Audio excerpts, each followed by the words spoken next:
Okay, I'll bring it back up to council. Council, we have before us, and this is a workshop, so we're not, it's not necessary to make motions and to direct.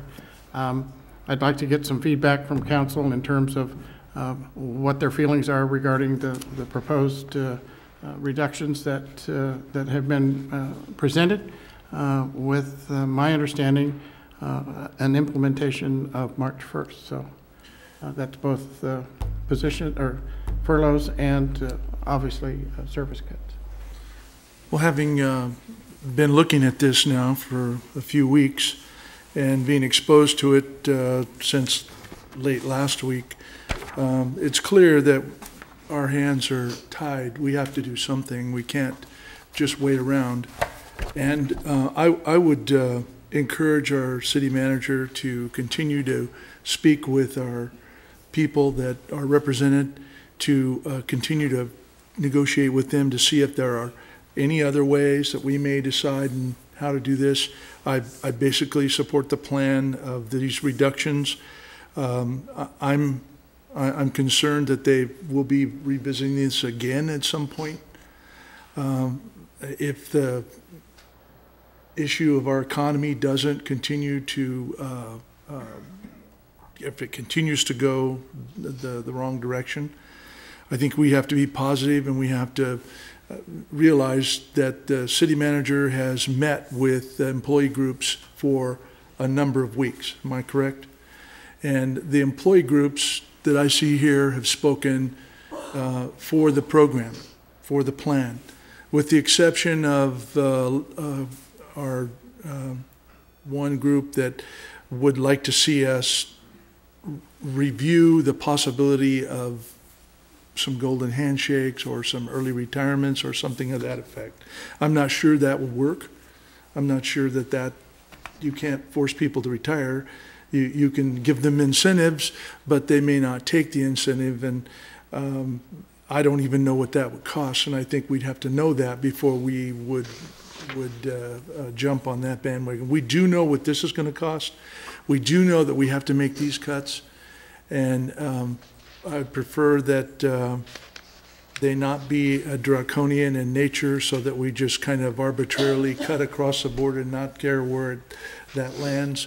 I think these have been thought out. I know that we have to make this year and next about $2.2 million in cuts. It's not comfortable.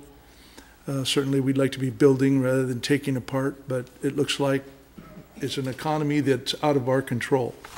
And we have to also be mindful that the state may be taking booking fees. The state may be taking, there's a target here in this budget that a lot of people aren't looking at. DMV fees, that's a target. That's what motor vehicle in lieu fees, they're what, 100,000 and some odd dollars, right? So that's another big hit that we might end up getting. They may take more sales tax revenue of our already difficult downturn in our sales tax. So we have to be mindful of those things, but we can't ignore the elephant in the room. We can't ignore the fact that we have to do something, and we have to do it now.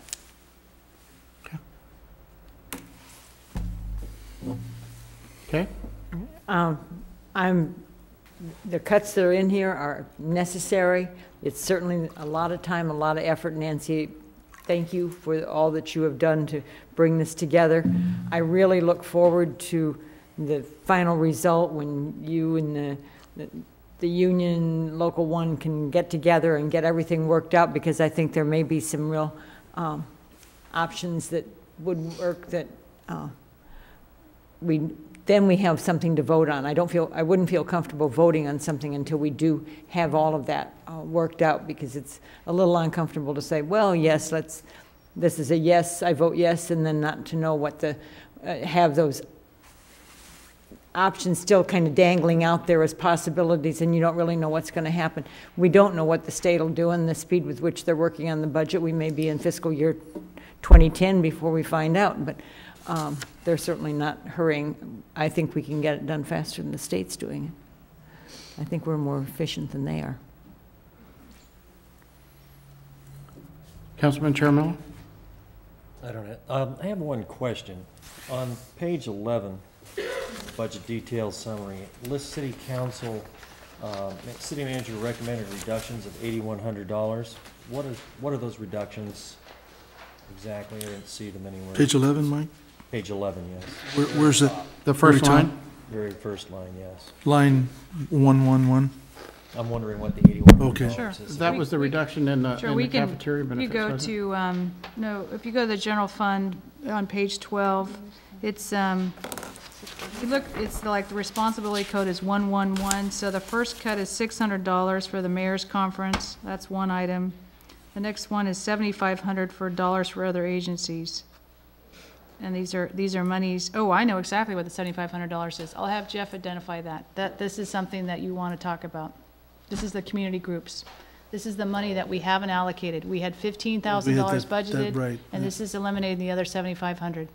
That's what that is. Yeah, that's correct. The community subsidy program was budgeted this current fiscal year at $15,000. The council approved $7,500 for one applicant. The remaining balance is what's reflected as a cut, and then moving forward into next fiscal year. Right. Okay. Good question. Oh, well, on the basis of that, I'm simply wondering why it is the city council's not taking a 5% or 10% cut in our pay to help out. I mean, if we expect the staff to do it, I think we certainly should look at it ourselves. I think that's all I have for right at this time. I'm going to wait until I hear what other people have to say. Well, I am still concerned with the effect on public safety. You can call it a furlough, you can call it flexibility. It's a cut. A cut is a cut.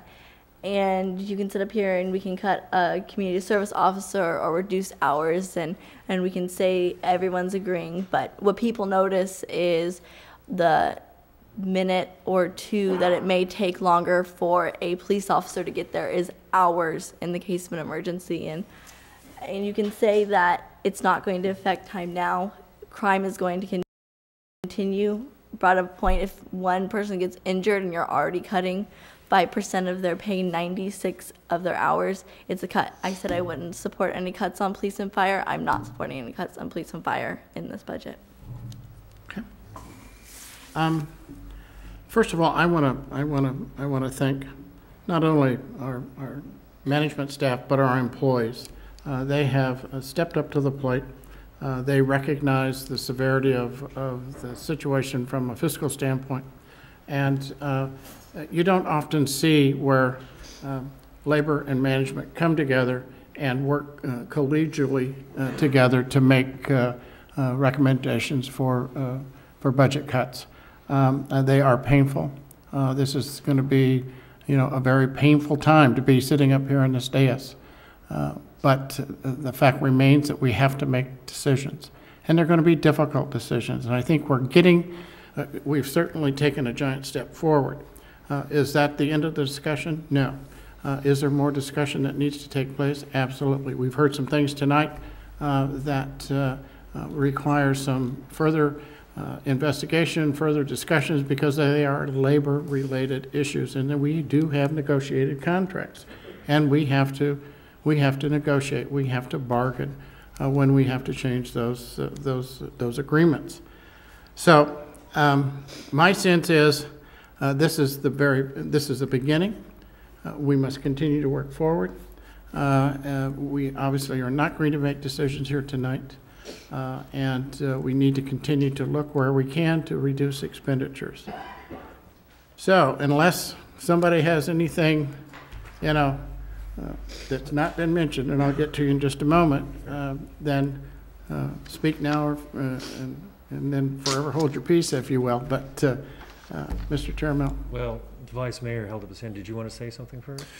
Well, I was going to agree with you that if we got to put our money where our mouth is, I'd be willing to take whatever cut isn't the council deemed necessary to step up to the plate. That's right. It's not a lot of money that we get for all of these meetings we have to go to and these horrible decisions we have to make. $150 a month, I guess, times 12 is something, So it's certainly it's the idea. you know, there is that thing called public service, and that's what we're here for.